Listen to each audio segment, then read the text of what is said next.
Next, she made the animated feature film Sita Sings the Blues and has worked, yes,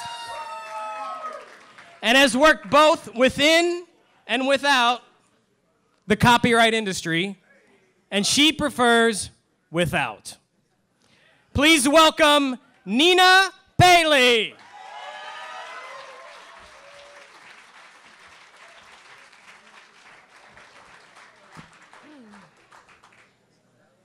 You are an information portal.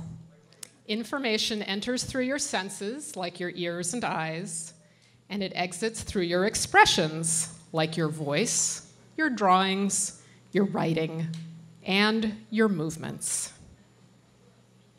In order for culture to stay alive, we have to be open or permeable.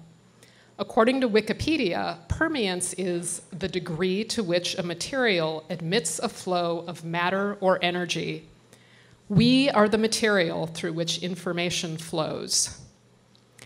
It's through this flow that culture stays alive and we stay connected to each other. Ideas flow in and they flow out of each of us. Ideas change a little as they go along. This is known as evolution, progress, or innovation.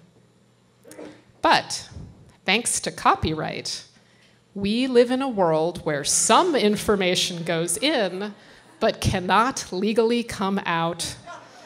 Often, I hear people engaged in creative pursuits ask, "Am I allowed to use this? I don't want to get in trouble." In our copyright regime, trouble may include lawsuits, huge fines, and even jail. Trouble means violence. Trouble has shut down many a creative enterprise. So the threat of trouble dictates our choices about what we express. Copyright activates our internal censors. Internal censorship is the enemy of creativity. It halts expression before it can begin. The question, "Am I allowed to use this?" indicates the asker has surrendered internal authority to lawyers, legislators, and corporations. This phenomenon is called permission culture. Whenever we censor our expression, we close a little more and information flows a little less. The less information flows, the more it stagnates. This is known as chilling effects. I have asked myself, did I ever consent to letting permission culture into my brain? Why am I complying with censorship?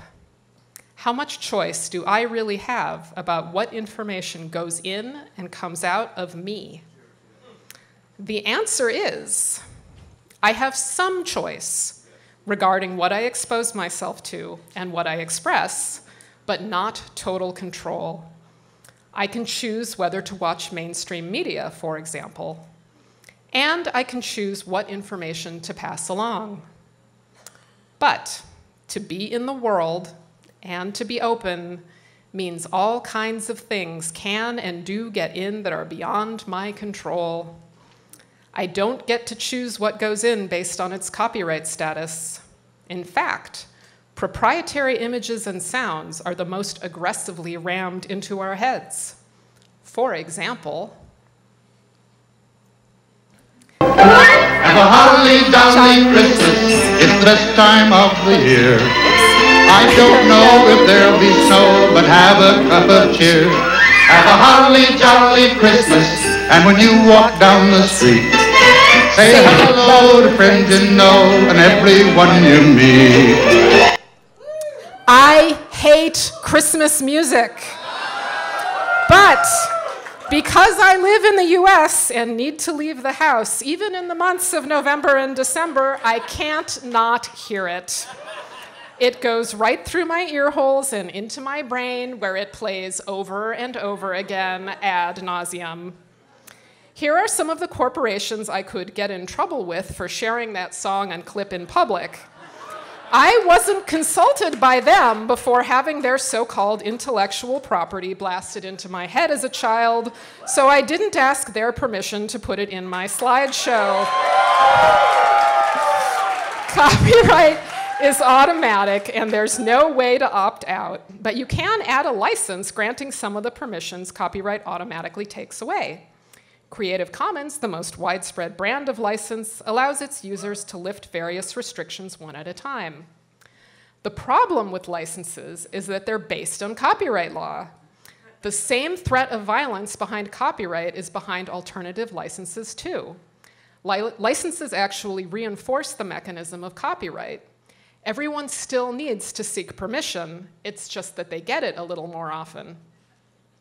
Like copyright itself, licenses are often too complex for most people to understand. So licenses have the unfortunate effect of encouraging people to pay even more attention to copyright, which gives even more authority to that inner censor. And who let that censor into our heads in the first place?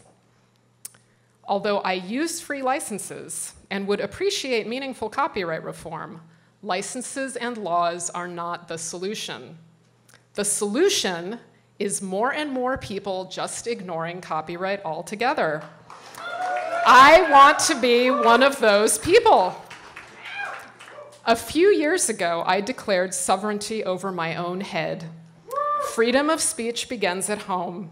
Censorship and trouble still exist outside my head, and that's where they'll stay, outside my head. I'm not going to assist bad laws in media corporations by setting up an outpost for them in my own mind. I no longer favor or reject works based on their copyright status. Ideas aren't good or bad because of what licenses people slap on them. I just relate to the ideas themselves now, not the laws surrounding them. And I try to express myself the same way. Like millions of others who don't give a rat's ass about copyright, I hope you join me. Make art, not law.